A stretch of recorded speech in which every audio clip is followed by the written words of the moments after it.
काही शोचनीय आहेत, काही तेजनीय आहेत, काही माननीय आहेत, काही पूजनीय आहेत, पण जगामध्ये एक वर्ग असा आहे जो वर्णनीय आहे आणि त्यांचंच वर्णन तुकाराम महाराज अभंगाच्या पहिल्या चरणात करतात.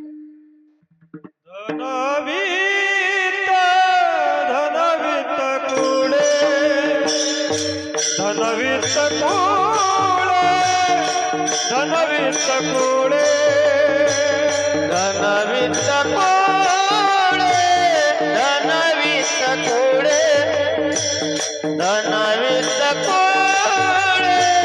धनवित कुळे हो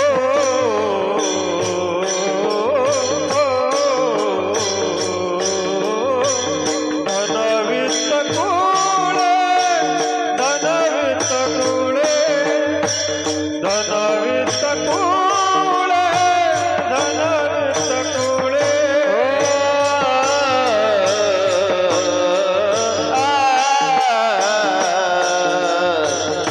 धनवित कुळे धनवित कुळे धनवित कुळे धनवित कुळे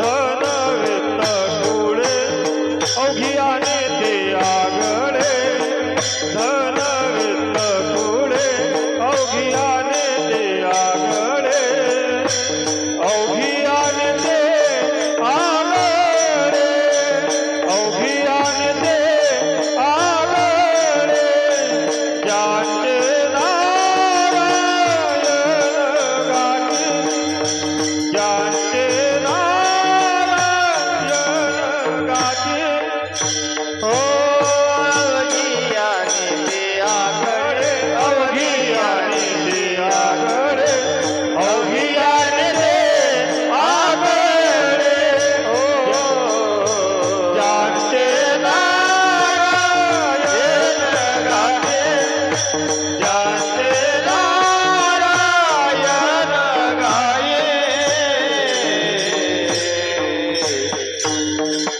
वर्णनीय संत आहेत म्हणून त्यांचं वर्णन करत असताना तुकाराम महाराजांनी शब्द वापरला आगळे.